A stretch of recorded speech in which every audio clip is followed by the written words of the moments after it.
Fellow Kenyans, Steve Mbogo here. Now, Kenyans, we seem to be losing the sovereignty of our country at an alarming speed, but no one is speaking about these issues that are happening in our country. Now, earlier this year, I mentioned very well that there's a very big global agenda to create what we call the New World Order.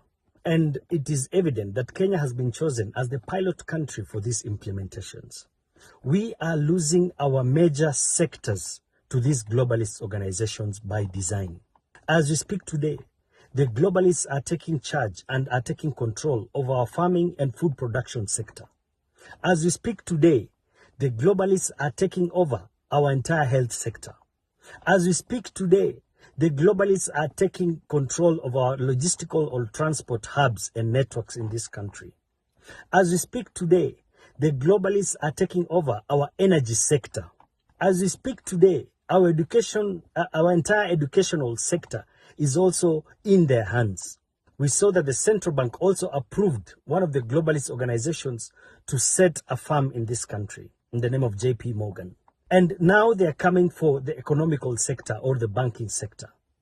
Now remember that he who feeds you, and he who controls your movements, and he who controls your health, and he who controls your money, and he who controls your educational level, controls you fully. Now, Kenyans, we are busy discussing politics of replacements of the deputy president and all these shenanigans that are going on. But these are issues that we can replace. The deputy president can be replaced. The president can be replaced. Any leader can be replaced. But you cannot replace the sovereignty of our country once it's lost. So I want Kenyans to take keen and understand that this is a very big global agenda to take over this country. Today, they've taken over the entire farming sector and food production through policies. And these are policies that started 5, 6, 7 years ago. The seed policies, the livestock policies, the agricultural policies we are seeing and land policies are all towards ensuring that no one is able to afford or do farming in this country and create a leeway for the globalist organizations to take full control of the agricultural practices in this country. Today, we are seeing implementations in the health sector, creation of things like SHIF and SHA that no one seems to understand what they are. These strategies are simple to ensure that there is total control of our health care. That is to ensure that there is total implementation of the vaccine mandates, total implementation of what we call the transfer of properties from individuals to globalist organizations through this healthcare system. And it will come, my brothers and sisters. They are taking over the entire energy sector in the name of one of the biggest companies, Adani, that it's able to do power lines. And it's very sad that some of our leaders are now approving that Adani is a very good organization. Do your home ground check. Look at the situation of Adani with the Bangladesh government. They are crying because of Adani taking control of their energy. Remember that he who controls your energy controls the country. They will decide when we will have energy and when we will not have energy. So it's about control. Today we are seeing our major transport hubs, like the airport, has been taken over by these globalist organizations. And Kenyans should do an independent research, and you'll find out that Adani is one of the biggest organizations in the World Economic Forum. And the World Economic Forum is the leading organization that is creating what we call this implementation of the New World Order. They're taking over the airport. Remember, he who controls your transport hubs like the airport controls what is going in and going out of your country. So that is also part of the agenda. Next will be the ports. Next will be the railway lines. We are going to see all these things being implemented here. Today, as we speak, there is total chaos in the education sector. And this education sector, you realize that we even have globalists who are in charge of some of our universities, some of our implementations and educational courses. So we need to wake up, Kenyans, and understand that we are losing our sovereignty at an alarming stage.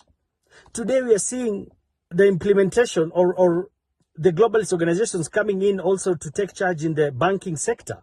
Remember, I told you, one of the biggest agenda is to create what we call a one world currency. And the world currency entails what we call the central bank digital currencies. And we know these organizations are not coming here to do the normal banking activities. They are coming to implement the central bank digital currencies, which will be connected to your biometric digital ID that the Kenyan government in itself has said very soon they're going to implement the the digital identities, the biometric scanning of your eyes and your thumbprints, and this will be connected to your bank account in the name of central bank digital currencies. We are losing our sovereignty day by day. And I urge leaders of this country, take time to study these policies that are being implemented in this country. Take time and understand that you're not on the table with these globalists, but you also be in the menu. The worst thing is that you think you're making money, or you think you're building power or building relationships, but at the end of the day, you're spoiling lives of young people like us, and that's why we are complaining. We are talking about the future of this country. We're talking about the lives of our kids. Which country will you leave our kids in? And even if you're forced to do it, let Kenyans understand where you're taking us, so that if we go into that hole, we'll make sure we go into that hole with a rope, where we can pull ourselves out of that predicament or that hole. So I urge our leaders, please, all these policies that are being implemented have a very big global agenda. Take your time, study, and look at what is happening globally. And you'll understand that most of these policies that are being implemented here by the Bretton Woods institutions, by the World Economic Forum, by the United Nations, by the World Health Organizations, are all geared towards one agenda, and that is the New World Order agenda. So leaders, you need to wake up and understand that this is our country. We don't have anywhere else to go, but it is our obligation. It is our patriotic duty as Kenyans to come together, because no one has a monopoly of wisdom. Let us have a collective thinking on how to solve these problems we're experiencing. And let us start discussing the main issues and the main problems in this country. These are some of the main problems we're experiencing as Kenya. Forget about these political shenanigans, who has this position and the other one was. We've seen leaders before them. We'll see leaders after them. But let us not lose our sovereignty. Our forefathers fought for this country to have this independence. Our forefathers shed blood for us to have this freedom and this beautiful country. Let us not let Kenya go down the drain at this alarming speed while we can control it at an early stage. Kwa hayo machache wa Kenya, amukeni.